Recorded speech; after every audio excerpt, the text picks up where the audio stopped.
Roger, all engines ahead, flank.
Howdy folks, how are we? Are we well? Well, thanks for joining me. Good to see you. And there it is, the WINWING Legend MIP.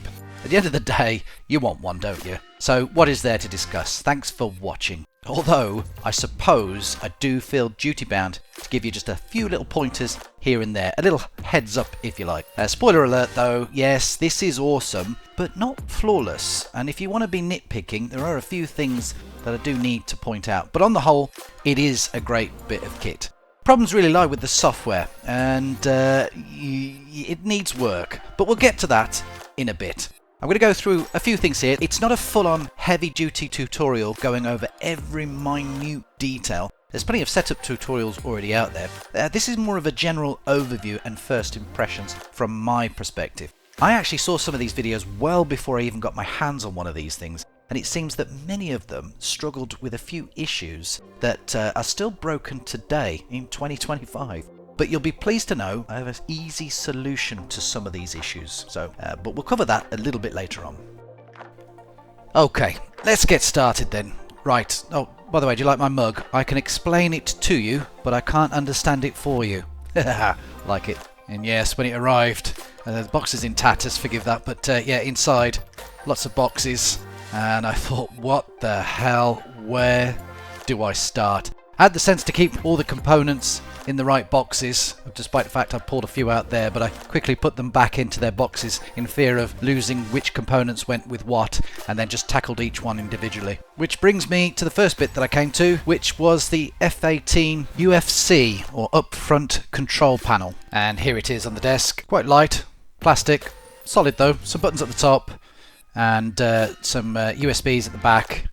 We've got a SATA cable connection as well, and that's to link this unit to the HUD controller, or HUD panel I think they call it, which is this little fella here. And with the SATA cable you connect the two up and then they talk to one another, with obviously the main controller, the UFC, being connected directly to the PC via the USB-C type connector at the back. And the two will sit like that, and then obviously you will attach the triangular shaped brackets to the back, and then that fits to the table clamp. But yeah, that's how they'll look, just like in the F18. And then next up is the F16 ICP. So not only do you get the F18 variant, but you get the F16 too. So yeah, this F16 ICP here. One thing that does strike you straight away is how much smaller it is than the F18. I'm hoping I've got that in camera, hopefully. But yeah, so there's quite a size difference. That will sit over the top of the F18 one when you've got it fully installed onto the desk. So what will happen is it will look like this. Whee! So you've got that as well. Okay, which leaves the 3 MFD brackets here. This is one of them, and the 3 USB 3 screens here. You can see the screws on top. You take those out and you use the replacement ones which are provided, which are longer, and then you take those out, you put the MFD bracket button bracket over the top, removing the identically aligned screws, take those out, my thumb's blocking one of them, use the new longer ones to fasten the two together. Right, let's just hold on a second, let's just stop this video here. Now this is where you might run into your first set of problems when putting this together. On the rear you will notice there's 3 sockets, a 5 volt, a 12 volt and a USB 3 standard size connection. For the purpose of building this device, putting it together, you're only interested in the USB 3 connection. The USB 5 volt is for troubleshooting and the cables aren't actually provided. So when looking at the manual, it's showing it connected, but does state that the cable is not provided. It's there to provide power for troubleshooting purposes, just to get 5 volts to the screen, just to get it to help you get it identified. Now it's a separate issue. It's not related to this video. Don't worry about the other 2 connections for now. You just need that larger USB connection port there on the right hand side as shown. And yes, the cable for that is provided. In fact, all cables that you need to set this up, as I have done, all of them are provided. It was just that USB-C one for the 5 volt that shows it connected in the manual, but actually isn't provided. Right, moving on then, we come to the brackets that you attach to the back of these devices, the MFD screens and the upfront control panels. And here is the actual clamp that clamps to the desk. You can mount it whichever way you want, with the screw above or the screw underneath, whichever sort of suits your needs. For me it's underneath, but you can have it either way. You'll notice that the clamp is mirrored, so you can attach brackets to the above and below, which is what you do with the center console, which contains the F18 control panel and screen that goes underneath, which I'll show you in a moment. Just to let you know, you might be curious about the clearance that you need for your desk, but you've got what looks to be here about 50 by 50 by 50 millimeters, which is just under 3 inches. That's taken into account the actual plastic mold above the screw there, so that's measuring above that and to the top. So with that sort of fully down, because that's about a centimetre, it's about 8 mil, that plastic cap on the top of the screw. But that aside, above where that is, you get 50 by 50 by 50. It's at this point here I was considering doing a fit by fit on each of the modules, but honestly it is quite easy to put together and the manuals are actually quite well put together. You've got A marries up with A, B with B and so on, so once you've done one unit it's actually quite easy to put these things together. So I think the best thing to do now is actually to move on to the software, because that's where you're going to come across your second set of issues. Okay, SimApp Pro is the software that WINWING offers to help you configure your WINWING devices for the simulations that you like to fly, and there's a number of them that are supported. This isn't going to be a step-by-step setup of the software, but what I wanted to do for you though was to highlight 2 problems that many people, including myself, seem to have when going through the processes of configuring both the MFD push buttons and the screens that form part of the unit, as well as some key mapping issues for the F16 ICP. I'll put a link in the description for you too, so you can get to the downloads of the PDF manuals as well as the software. The initial setup of SimApp Pro is actually quite straightforward, and really you shouldn't need a step-by-step guide for that. There are some minor English translation errors here and there, but not so bad that you can't understand what is required. Right, I think what SimApp Pro sets out to do is fantastic. It's just that there are a few little niggles that seem to still be present despite the software being out for some time. It did make the whole experience of mapping my push buttons for all the units lengthier by not having created an account, something I did deliberately to see if I could use the SimApp Pro without one, and indeed you can, but for some reason this didn't block all the key mapping stages for each component, just some of them. So after the initial setup, when you first launch the app, i.e. confirming the locations of where my simulations are, in this case for me it's DCS and BMS, I set about trying to get my 3 USB-C MFD screens configured. Out of all the setup processes, this one would have been the nastiest one to do manually. I really didn't fancy having to create my own LUA files to map out the screens. I mean, certainly doable, but very, very time consuming. Unfortunately, it seems many people have felt the need to do this simply because SimApp Pro Pro fails during the installation process. There are out there some tutorials from some very patient and kind individuals who have taken the time to type out a step-by-step guide of how to do it, but trust me, it isn't a quick process. What's worse is that CMAT Pro boasts the ability to do this for you effortlessly, or at least in theory. And the problem lies here, at this stage within the game peripheral display section. The installation process of the MFD display driver, it's here where it falls over, and it's because the software is expecting to install the driver. If, as in the case for many of you out there, you already have the driver installed, the software will fall over as it doesn't have the flexibility to move past it if a driver is found. So clearly an if then else is missing here, I think somewhere within the code. However, what you need to do is remove the driver yourself. Now don't worry, it's easy and you won't break Windows or cause any major issues. It's an auto installation process that Windows takes care of anyway. So without restarting or closing down CMAT Pro, you've got to go over to Device Manager and Devices and Printers. Two different locations, I know, but now that's for Windows 10. I'm holding out for the last second before switching over to Windows 11. I know I don't have much long left, do I? So find these locations in Windows, whether that's version 10 or 11. In Device Manager, you're looking for this generic P&P monitor. So right click on each one and uninstall.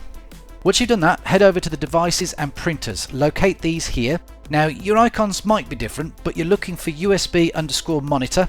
You may also have display link USB graphic devices. Remove these. Just right click on them and select remove. Now when you go back into the CMAT Pro, hit download again and allow the process to start downloading, and then hit install, and that should sort the issue out. It should allow you then to continue down the list of the installation process for that section. The other issue was the MFD buttons found within the Devices tab. Now this process is really confusing. At the top, within the Devices section, you can see the 3 MFD icons.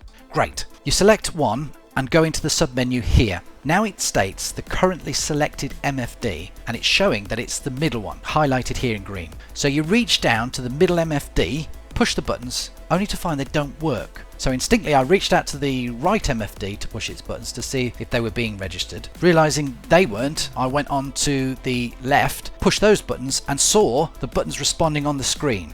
They were reacting to my presses. Okay, great. So the left MFD is registered as the middle one. No problem. I will tell CMAT Pro that this is actually the left. So I click on that. Great. It tells you to exit once I've confirmed it was the left MFD. Brilliant. I moved to the next one along in the devices page, and this was telling me that this was the right MFD once I got inside, but it was actually the middle one. So again, no problem. I corrected this and exited. I found the remaining MFD and went into that, expecting this to tell me that this was the right MFD. I mean, after all, this is the only position that's not been claimed. But now it told me that the remaining MFD was the left. So I told it was actually the right MFD and exited. Something didn't feel right, so I went back in to check that all had been registered properly. But the middle MFD was now telling me it was the left one. So I didn't do anything and went back out and went to the next one to see if that was mapped to the left. So I went back into the first one and corrected that as it was listed differently to the first time I went into it. And I saved that and I went to the second one along, but it told me it was the middle. So I decided to abandon telling CMAT Pro which was which, as it was just not working at all. I went into DCS and noted that only the middle MFD keys were actually mapped, but they were mapped to the right MFD, which is called the right MDI. Or I mapped all the buttons myself to the correct OSB for the correct MFD, sorry, MDI. Oh, and by the way, watch out for DCS calling the center MFD a different name. Left MDI and right MDI and center MFD, sorry, center MDI is actually called AMPCD, so just watch out for that. Apparently though, creating an account within CMAT Pro should help map the MFD screens, which are called MDI in DCS, but I have my doubts. Oddly, it mapped the F-18 main control panel and the HUD control panel exactly as you would expect, effortlessly and easy. Every button, every function done perfectly. Great. The F-16 ICP extracted the screen data, but I had to map each button and assign each access to. But not hard, to be honest, and quite easy to do with DCS and BMS, so it was quite easy. Again, not having an account may well have made the mapping process harder, but I never got round to it, so that was my experience anyway. So, at this point here, we may as well wrap up the video with a conclusion of sorts. So, okay, the software needs work, and to be honest, having an account should always be for consumer convenience, not a tool to lock out certain features and files, I think. But, which to be fair, I don't think is the case here. As I say, I deliberately didn't set up an account to see how far I could get without doing so. The F-18 UFC and the little HUD controller was a painless and wonderfully easy experience. I didn't need to do anything at all. It found it and did all the clever stuff for me, and that should have happened for every single component. They can do it, and I hope one day they will. To be honest, really, what would have been better is if CMAP Pro was used as a setup tool only, meaning it being not needed once you've set up your devices. But like Target that Thrustmaster uses, I guess there's an extra real-time requirements that mean running the software at the same time is required to get those extra functionalities. On the subject of Target, if you guys are needing to run Target for, say, your Viper TQS, as in the case with me, you need to run Target first before you run CMAP Pro. I found that doing it the other way around, I couldn't get any functionality out of my Viper TQS, but doing it that way around, running the Thrustmasters first, everything was fine. As long as the two bits of software aren't fighting over a device or a USB port, then the two should be able to run side by side. There are some minor gripes with this thing, but really I only feel obliged to inform you as part of a review. It isn't a deal breaker, but take a look at the buttons here. There is a certain cheapness to them. Really, the rocker switches should be, well, rocker switches rather than one-piece rubber membrane, as you can see here. Also, when I removed the clamp to put the unit to one side, a rubber button somehow flew off and disappeared. I got the family together and organised a search party. Little blighter got away, but it was quickly captured and locked back into place. Little bugger thought it might be fun to hide under the fridge for a while. 2 hours that cost me. 2 hours. But anyway, the wobbliness you may have witnessed throughout the video is me not tightening the clamps a little bit more than perhaps I should. So the unit will flex a little bit under pressure. Now VR, now that's an issue.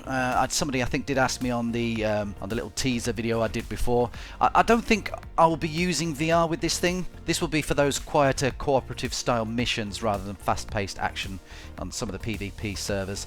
There's no need to choose between the two, is there? If you've got both, use both. I have a way of unclamping the MIP here anyway and storing it under the desk. I can do so relatively quickly and still have it plugged in. So the other issue is recording in OBS because of the extra screens. I have a feeling there is a way of getting OBS to just record the one screen somehow, but because of the way CMAP Pro maps out the screens, DCS is forced to use my secondary monitor. That also impacts performance too. So I need to work out a way, how I'm going to do that here, but short answer is not running CMAP Pro for my YouTube footage. But we'll see what I can do when I start playing around a little bit more. But first world problems, eh? Okay, so buying this thing then. You may face import duties depending on where you live, so look out for that. Some people have complained about customer service too for issues like parts not working, and having to send anything off could be a nightmare. But then that can be the case for quite a few companies out there, I guess, so I'm not sure what to say about that. If you can get one of these things from eBay or Amazon, then you might have a better customer experience because support for these companies tends to favour the buyer over the seller. But at the time of making the video, Amazon don't have anything, neither do eBay. Really, this kit isn't for the average Joe. It's expensive, it's big. Is it necessary in the same way a joystick is? No. Is it over the top? Yes. Do you need it? No. But my God, do you want one?